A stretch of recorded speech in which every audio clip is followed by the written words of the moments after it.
رب اشرح لي صدري ويسر لي أمري واحلل عقدة من لساني يفقهوا قولي اللهم فقهنا في الدين اللهم فقهنا في القرآن رب زدني علما رب زدنی علما۔ السلام علیکم ورحمۃ اللہ وبرکاتہ۔ ہمارا آج کا لیسن ہے سورۃ بقرہ آیت نمبر 104 سے 112 تک۔ تو آگے دیکھتے ہیں۔ بسم اللہ الرحمن الرحیم۔ یا ایھا الذین، اے لوگوں، آمنو جو ایمان لائے ہو، لا نہ تقولوا کہو راعینا راعینا، وقولوا اور کہو انظرنا انظرنا، واسمعوا اور بات سنو، توجہ سے بات سنو، وللکافرین اور کافروں کے لیے عذاب علیم، دردناک عذاب ہے۔ تو دیکھیں جو کہا گیا اے لوگوں جو ایمان لائے ہو، تو دیکھیں اس رکوع اور اس کے بعد والے رکوع میں نبی کریم صلی اللہ علیہ وسلم کی پیروی اختیار کرنے والوں کو ان شرارتوں سے خبردار کیا گیا ہے جو اسلام اور اسلامی جماعت کے خلاف یہودی لوگ کر رہے تھے اس وقت۔ تو اس رکوع میں اور اس کے بعد والے رکوع میں اللہ تعالیٰ ان تمام شرارتوں سے، ان تمام ان کی جو گستاخیاں سے تھیں کر رہے تھے یہودی لوگ کر رہے تھے، اس سے متنبہ کر رہے ہیں عام مسلمانوں کو بھی کہ تم اس سے بچ کے رہو، کہیں تم بھی اس کا شکار نہ ہو جانا، کہیں تم بھی ان غلط فہمیوں میں مبتلا نہ ہو جانا۔ آگے جو فرمایا رائنا نہ کہو بلکہ انظرنا کہو اور توجہ سے بات کو سنو۔ تو دیکھیں جب یہودی آپ صلی اللہ علیہ وسلم کی مجلس میں آتے تھے تو وہ اپنے سلام اور کلام میں ہر ممکن طریقے سے اپنے دل کا بخار نکالتے تھے۔ وہ کہتے تھے کہ کسی بھی طرح سے ہم ذو معنی الفاظ استعمال کر کے آپ صلی اللہ علیہ وسلم کی توہین کر لیں۔ جیسے اگر وہ لفظ بولتے تھے کہ ذو معنی، یہ رائنا کا لفظ بولتے تھے، تو رائنا کا لفظ ویسے تو یہ معنی رکھتا تھا کہ ذرا رکیے ہماری بات سنیے، یہ رعایت کیجئے، لیکن اس کو اگر تھوڑا سا لمبا کر کے پڑھتے تو اس کا مطلب تھا کہ سن تو بہرا ہو جائے۔ خود عربی زبان میں بھی جب رائنا کو لمبا کر کے بولا جاتا تو اس کا مطلب تھا اے ہمارے چرواہے، مطلب اس طرح کے غلط معنی میں استعمال ہوتا تھا یہ لفظ۔ تو اللہ تعالیٰ یہاں پر مسلمانوں کو متنبہ کر رہے ہیں کہ رائنا کا لفظ استعمال نہیں کرو بلکہ انظرنا کا لفظ استعمال کرو، کیونکہ رائنا کہتے ہوئے تم خود بھی اس غلطی کا شکار ہو جاؤ گے، کیونکہ جو عرب کے لوگ تھے وہ اتنا زیادہ معنیوں کو نہیں سمجھتے تھے، اس لیے جو مسلمان تھے اس وقت کے لوگ جو تھے انہوں نے یہ سمجھا کہ شاید ادب کے لحاظ سے بہت اچھا لفظ ہے، تو وہ لوگ بھی اس لفظ کو کہنے لگ گئے۔ جب آپ صلی اللہ علیہ وسلم سے کوئی بات سمجھنی ہوتی یا بات آپ صلی اللہ علیہ وسلم کر رہے ہوتے تو ان کو روک کے کسی بات کی تصدیق کرنی ہوتی تو وہ لوگ بھی رائنا کہنے لگ گئے تھے۔ تو اس وقت اللہ تعالیٰ ان کو متنبہ کر رہے ہیں کہ رائنا نہیں کہو بلکہ انظرنا کہو اور توجہ سے بات کو سنو، کیونکہ اگر وہ بلاتے بھی ہیں، اگر وہ روکتے بھی ہیں بات کے وقت رائنا کہہ کے تو ان کا مطلب یہ نہیں ہوتا کہ انہوں نے کسی بات کو سمجھنا ہوتا ہے، بلکہ انہوں نے صرف اور صرف آپ صلی اللہ علیہ وسلم کی توہین کرنی ہوتی ہے۔ آگے دیکھتے ہیں ماں نہیں یودو چاہتے الذین وہ لوگ کافر جنہوں نے کفر کیا من اہل کتاب اہل کتاب میں سے والمشرکین اور مشرکین سے یہ کہ یہ نزلہ اتارے علیکم تم پر من خیرن بھلائی میں ربکم تمہارے رب کی طرف سے، واللہ اور اللہ تعالیٰ یختص خاص کر لیتا ہے برحمتہ اپنی رحمت کے لیے من یشاء جس کو چاہتا ہے، واللہ اور اللہ ذو الفضل العظیم بڑے فضل والا ہے۔ یہ لوگ جنہوں نے دعوت حق کو قبول کرنے سے انکار کر دیا ہے، خواہ اہل کتاب میں سے ہوں یا مشرک ہوں، ہرگز یہ پسند نہیں کرتے کہ تمہارے رب کی طرف سے تم پر کوئی بھلائی نازل ہو، مگر اللہ جس کو چاہتا ہے اپنی رحمت کے لیے چن لیتا ہے، وہ بڑا فضل فرمانے والا ہے۔ تو دیکھیں آپ صلی اللہ علیہ وسلم کے ساتھ جو یہودیوں کا برتاؤ تھا وہ ہم نے پہلی آیت میں پڑھ لیا کہ وہ کیسا ان کا دل کا بوجھ کیسے ہلکا ہوتا تھا۔ تو اگلی آیت میں وہ لوگ جو یہودی لوگ جو تھے وہ مسلمانوں سے کہتے تھے کہ دیکھو ہم تمہارا بھلا چاہتے ہیں، تمہیں دینی احکام، ہمارے دینی احکامات جو ہمیں دیے گئے تھے دینی احکامات ان سے بہتر عنایت ہونے چاہیے، اس سے بہتر ملنے چاہیے، تو ہم ان کو بھی قبول کریں گے، مگر کیا کریں کہ تمہارا دین ہمارے دین سے اچھا ثابت نہیں ہوا۔ تو اللہ تعالیٰ اس دعوے کی یہاں پر ان کی تکذیب فرما رہے ہیں، اللہ تعالیٰ اس کو جھٹلا رہے ہیں، اس کو رد کر رہے ہیں، ان کے اس دعوے کو، ان کو کہہ رہے ہیں کہ یہ ان کے دلوں کا حسد ہے، وہ نہیں چاہیں گے کبھی بھی کہ تم ان تعلیمات کو قبول کرو یا اور تم ان سیدھے راستے پر چلو جس پر چل کر تم میرے مقرب بندے بنو گے اور کامیاب بندے بنو گے۔ تو اللہ تعالیٰ آیت کے آخر میں ساتھ ہی فرما رہے ہیں کہ ان کو کبھی بھی یہ گوارا نہیں ہوگا کہ تم کامیاب ہو جاؤ۔ تو اللہ تعالیٰ تو جس کو چاہتے ہیں اپنی رحمت سے اس کو خاص کر لیتے ہیں، اس کو چن لیتے ہیں، تو ان کے حسد سے کچھ بھی نہیں بگڑنے والا۔ بلکہ وہ اپنے ہی کچھ بگاڑیں گے، کیونکہ اللہ نے جس پر اپنا فضل فرمایا اس پر وہ اپنا فضل فرما کے رہیں گے، کیونکہ اللہ جو چاہتا ہے وہ کرتا ہے۔ آگے دیکھتے ہیں، ماں جو ننسخہ منسوخ ہو جائے، من آیات، نشانیاں یا آیات میں سے، او یا ننسیحنات جو بھلا دی جائیں، بخیرن تو بہتر ہوتی ہیں یا بھلی لائی جاتی ہیں، منہا اس میں سے، او مثلہا یا اسی کی مانند، ہم اپنی جس آیات کو منسوخ کر دیتے ہیں یا بھلا دیتے ہیں اس کی جگہ اس سے بہتر لاتے ہیں یا کم از کم ویسی ہی۔ علم کیا نہیں، تعلم تم جانتے، ان اللہ بے شک اللہ تعالیٰ علی کل شیء قدیر ہر چیز پر قادر ہے۔ ہم اپنی جس آیت کو منسوخ کر دیتے ہیں یا بھلا دیتے ہیں اس کی جگہ اس سے بہتر لاتے ہیں یا کم از کم ویسی ہی، کہ تم جانتے نہیں ہو کہ اللہ ہر چیز پر قدرت رکھتا ہے۔ تو یہ اللہ تعالیٰ نے یہودیوں کو اس شبے کا جواب دیا جو یہودی مسلمانوں کے دلوں میں ڈالنے کی کوشش کر رہے تھے۔ ان کا اعتراض یہ تھا کہ اگر پچھلی کتابیں بھی اللہ تعالیٰ کی طرف سے آئی ہیں اور یہ قرآن بھی اللہ کی طرف سے ہے، تو ان کے بعض احکام کی جگہ اس میں دوسرے احکام کیوں دیے گئے ہیں؟ مطلب کہ جو ہماری کتاب تورات میں احکامات تھے اس کی جگہ بدل کے دوسرے احکامات قرآن پاک میں اس سے بدلے ہوئے احکام کیوں ہیں؟ ایک ہی خدا کی طرف سے مختلف وقت میں مختلف احکام کیسے ہو سکتے ہیں؟ پھر وہ یہ کہتے تھے کہ تمہارا قرآن یہ دعویٰ کرتا ہے کہ یہودی اور عیسائی اس تعلیم کے ایک حصے کو بھول گئے ہیں جو انہیں دی گئی تھی، تو آخر یہ کیسے ہو سکتا ہے کہ خدا کی تعلیم دی ہوئی ان کے حافظے سے محو ہو جائے یا بھلا دی جائے؟ تو یہ ساری باتیں وہ تحقیق کے لیے، اپنی دل کی تسلی کے لیے نہیں کرتے تھے، بلکہ اس لیے کرتے تھے کہ مسلمانوں کو اللہ تعالیٰ جو قرآن پاک دیا گیا ہے وہ اللہ تعالیٰ کی طرف سے نہیں ہے، اس میں وہ شک میں مبتلا کر دے مسلمانوں کو۔ تو اس کے جواب میں اللہ تعالیٰ فرما رہے ہیں کہ میں مالک ہوں، میرے اختیارات محدود نہیں ہیں بلکہ میرے اختیارات غیر محدود ہیں، میں اپنے جس حکم کو چاہوں منسوخ کر دوں اور جس چیز کو چاہوں حافظوں سے محو کر دوں۔ تو اللہ تعالیٰ کہہ رہے ہیں جس چیز کو میں منسوخ یا محو کرتا ہوں اس کی جگہ میں اسی جیسی چیز کو لاتا ہوں یا اس سے بھی بھلائی، اس سے بھی بڑھ کر اس میں جس میں بھلائی ہوتی ہے وہ حکم لاتا ہوں، جو اس جتنی مفید ہوتی ہے یہ اس سے بھی زیادہ مفید ہوتی ہے۔ ایک پس منظر آیت کا یہ بھی ہو سکتا ہے، اور دوسرا یہ کہ جب اللہ تعالیٰ نے تحویل قبلہ کا حکم دیا تھا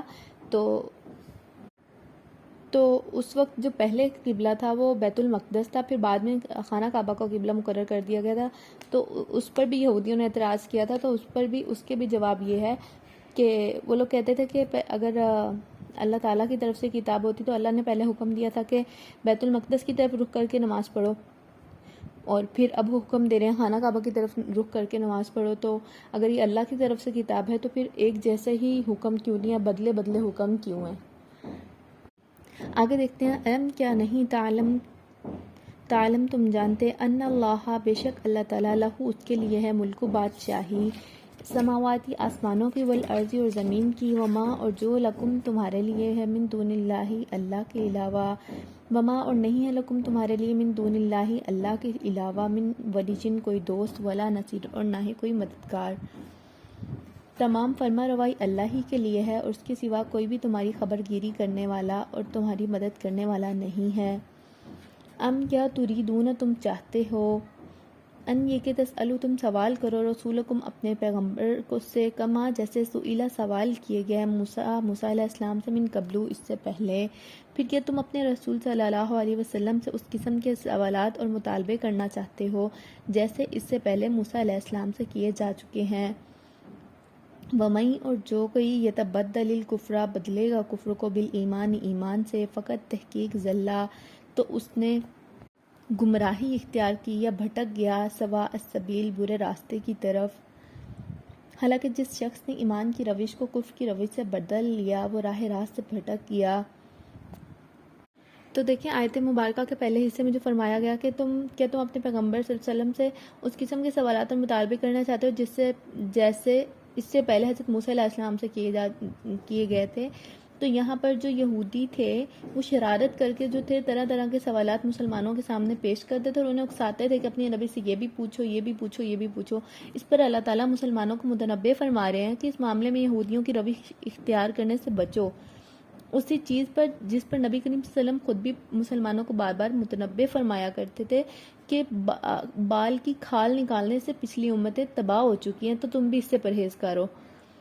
تو جن سوالات کو اللہ اور نبی کریم صلی اللہ علیہ وسلم نے نہیں چھیڑا ان کی کھوج میں نہ لگو. اللہ تعالیٰ یہاں پہ ان کو حکم دے رہے ہیں, مسلمانوں کو متنبہ کر رہے ہیں کہ تم اس چیز کے پیچھے نہیں پڑو, اس چیز کی کیل کال میں نہیں پڑو جس پہ نبی کریم صلی اللہ علیہ وسلم نے وضاحت نہیں دی یا اللہ تعالیٰ نے وضاحت نہیں دی. اس چیز کی وضاحت میں اور زیادہ اپنے آپ کو نہیں کھپاؤ.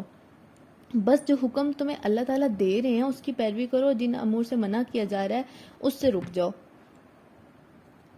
تو اللہ تعالیٰ یہاں پر مسلمانوں کو متنبہ کر رہے ہیں, ان کو حکم دے رہے ہیں کہ تم دور دراز کی باتیں چھوڑ دو, جو کام کی باتیں صرف انہی پر توجہ دو. آگے دیکھیں, ودہ چاہتے ہیں کثیر بہت سے من اہل الکتاب اہل کتاب میں سے, لو کاش کے یردونکم تمہیں پھیر دے من بعدی اس کے بعد, ایمانکم تمہاری ایمان لانے کے بعد, کفارن کفر کی طرف. اہل کتاب میں سے اکثر لوگ یہ چاہتے ہیں کہ کسی طرح تمہیں ایمان سے پھیر کر پھر کفر کی طرف پلٹا لے جائیں. حسدن حسد ہے, من عندی انفسہم جو ان کے اپنے نفس کا ہے, من بعدی جو اس کے بعد ما جو تبینہ واضح کر دیا ہو گیا ہے, لہم الحق ان پر حق,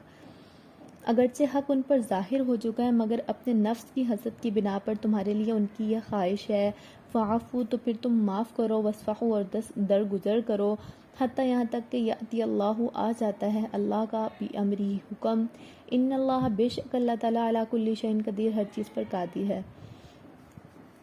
تو آیت میں اللہ تعالیٰ کہہ رہے ہیں کہ ان کے حسد کو دیکھ کر تم غصہ نہیں ہونا, مشتعل نہیں ہونا, اپنا توازن نہیں کھو بیٹھنا. ان سے بحثیں اور جو ان سے تم بحثیں کرو گے اور مناظرے ہوں گے اور جھگڑے میں اپنی قیمتی وقت کو اور اپنے وقار کو ضائع نہیں کرو, بلکہ تم ان سے بحث کرو ہی نہیں. صبر کے ساتھ دیکھتے رہو کہ اللہ کیا کرتا ہے, کہ صبر کے ساتھ تم دیکھو کہ میں کیا کرتا ہوں. تو فضولیات میں اپنی قوتیں صرف کرنے کے بجائے اللہ تعالیٰ کے ذکر اور بھلائی کے کاموں میں انہیں صرف کرو. یہ اللہ کے ہاں کام کرنے والی چیز ہے, نہ کہ وہ کہ تم ان کے سوالات کے جواب دو, نہ کہ تم ان کے جو بحث و مباحث ہیں اس میں شامل ہو, اور جو ان کا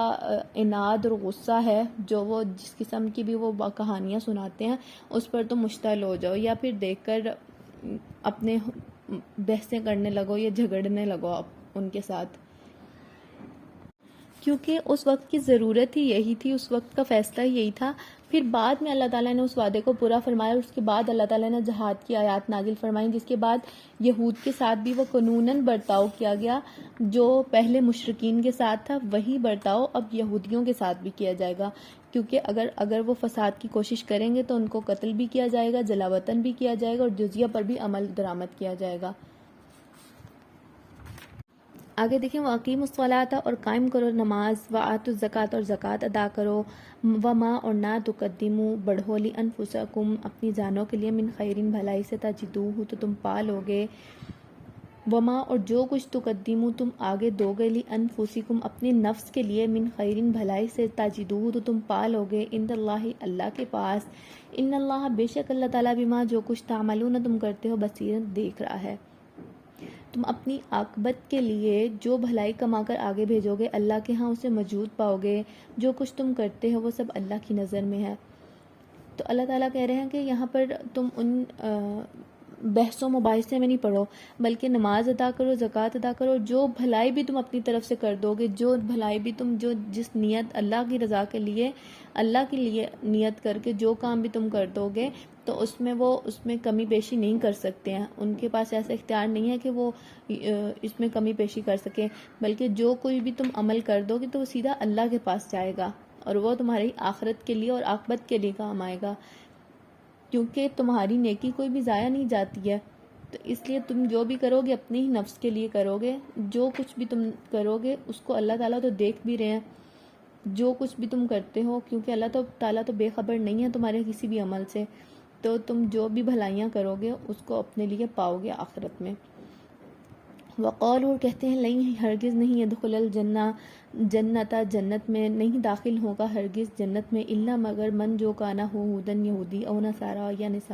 عیسائی. ان کا کہنا ہے کوئی شخص جنت میں نہ جائے گا جب تک کہ وہ یہودی نہ ہو یا عیسائیوں کے خیال کے مطابق عیسائی نہ ہو. تل کا یہ امانیہم ان کی تمنائیں ہیں, کل کہو ہاتھ لے او برہانکم دلیل ان کنتم اگر تم صادقین سچے ہو. ان سے کہو اپنی دلیل پیش کرو اگر تم اپنے دعوے میں سچے ہو. تو اللہ تعالیٰ نے جو وہ کہہ رہے تھے کہ جنت میں اس وقت تک کوئی داخل نہیں ہوگا جب تک کوئی یہودی نہ ہو جائے یا عیسائیوں کے مطابق عیسائی نہ ہو جائے، تو اللہ تعالیٰ آیت کے اگلے حصے میں کہہ رہے ہیں تل کا امانیہم، کی یہ ان کی ہی آرزویں ہیں، کیونکہ یہ حقیقت پر کچھ بھی مبنی نہیں ہے، یہ صرف ان کے دل کی خواہشیں اور آرزویں ہیں، مگر وہ انہیں بیان اس طرح کرتے ہیں کہ فی الواقع یہی کچھ ہونے والا ہے، جو کچھ بیان کر رہے ہیں، جو کچھ وہ بول رہے ہیں ویسا ہی ہوگا، بلکہ نہیں، یہ صرف اور صرف ان کے گمان ہیں، خیال ہیں۔ اور اگلی ہی آیت کے حصے میں، آخری حصے میں کہہ رہے ہیں کہ اللہ تعالیٰ اگر تم کہتے ہو کہ ایسا ہی ہونے والا ہے جیسے تم کہہ رہے ہو، تو اگر تم سچے ہو تو کوئی بھی دلیل لے آؤ، کیونکہ تمہارے عمل سے تو ایسا کچھ بھی نہیں ثابت ہو رہا کہ جنت میں جانے کے مستحق صرف تم ہی لوگ ہو، کیونکہ اللہ تعالیٰ نے جنت میں جانے کی شرائط تو ہمیں پہلے سے بتا دی ہیں کہ جو کوئی اللہ کی ذات پر ایمان لایا اور عمل صالح کیے اور اللہ کے رسول کی دی ہوئی تعلیمات پر عمل کیا، تو اس سے تو کچھ بھی ثابت نہیں ہو رہا، تو اس کے علاوہ اگر کوئی تمہارے پاس دلیل ہے تو تم وہ پیش کر دو۔ آگے دیکھیں، بلا بلکہ من جس نے اسلمہ فرما بردار ہو گیا، وجہ ہو اور رضا کے لیے، للہ اللہ کی رضا کے لیے، واہ اور وہ محسن نیکوکار ہے، فلاح اس کے لیے اجرہ اجر ہے، عند ربی اس کے رب کے پاس، ولا اور نہیں خوفن خوف علیہم اس پر، ولا ہم یحزنون اور نہ وہ غمزدہ ہوگا۔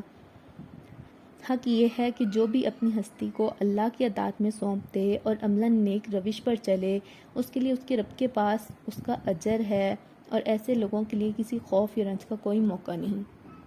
تو دیکھیں آیت میں اللہ تعالیٰ کہہ رہے ہیں کہ جب یہ قانون ہی مسلم ہے تو اب دیکھ لو، اللہ تعالیٰ نے مسلم مطلب جس نے اپنے آپ کو اللہ کی رضا کے لیے، اللہ کی اطاعت کے لیے جھکا دیا، اس لیے نہیں، اپنی مصلحت کے تحت نہیں، بلکہ ظاہری روپ کے طور پہ نہیں، بلکہ صرف اور صرف اللہ کی رضا کے لیے اپنے آپ کو جھکا دیا اور فرما برداری کی، اور کس عوض کی کہ اپنے رب کی رضا کو پانے کے لیے کی، تو اس کا جو اجر ہے اس کے پروردگار کے پاس ہے۔ تو ایسے لوگوں پر قیامت کے دن کوئی خوف نہیں ہوگا، کوئی ڈر نہیں ہوگا، کوئی بھی فکر و فاقہ نہیں ہوگا کہ وہ لوگوں سے چھپتے نہیں پھریں گے، جیسے یہ یہودی کہہ رہے تھے کہ جب ہم نے پہلے والی پچھلی آیات میں پڑھا کہ اگر ہم ان پر حجت تمام کر دیں کہ ہم سب کچھ ان کو بتا دیں تو یہ تو پھر اللہ کے سامنے دلیل پیش کر دیں گے ہمارے خلاف، تو وہ پھر ایسی دلیلوں سے چھپتے نہیں پھریں گے، بلکہ صرف اور صرف اللہ پر بھروسہ رکھتے ہوئے وہ ہر خوف سے اور ہر غم سے اس دن محفوظ ہوں گے۔ تو یہ قانون مسلم ہے، تو اب تم خود ہی دیکھ لو کہ یہ بات کس پر سچی آ رہی ہے، تو اپنی دلیل بھی تم لے آؤ، اگر تمہاری جو دلیل ہوگی جس پر سچی پڑے گی تو وہی جنت کا حقدار ہوگا۔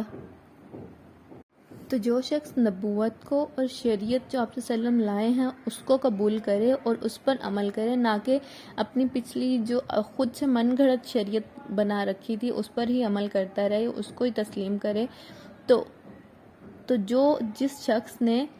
آپ صلی اللہ علیہ وسلم کی نبوت اور شریعت کو قبول کر لیا تو وہی جنت میں داخل ہونے والا ہے، اس کا ہی جنت میں شمار ہوگا۔ تو تم خود ہی دیکھ لو کہ حجت کس پہ مکمل ہو رہی ہے، تو جو اس کا مستحق ہوگا، جو قبول کر لے گا تو وہی جنت کا مستحق ہوگا۔ تو پھر دیکھ لو کہ تم اگر قبول کر رہے ہو تو تم بھی مستحق، اگر تم انکار کر رہے ہو تو تم اس کے مستحق نہیں ہو۔ تو اللہ تعالیٰ نے اس آیت مبارکہ میں ان کی حجت کو بھی خود ہی مکمل کر دیا انہی پر، کہ تم جو تمہارا یہ دعویٰ ہے کہ جنت میں یہودی یا عیسائی، اگر یہودی میں سے کوئی نہیں ہوگا تو وہ جنت میں داخل نہیں ہوگا، تو اور یا عیسائیوں میں سے اگر کوئی نہیں ہوگا تو جنت میں سے نہ ہوگا، بلکہ اللہ تعالیٰ نے بتا دیا اس آیت مبارکہ میں کہ جو اللہ تعالیٰ کے احکامات کی پیروی کرے گا، جو شریعت نبوی صلی اللہ علیہ وسلم کی اوپر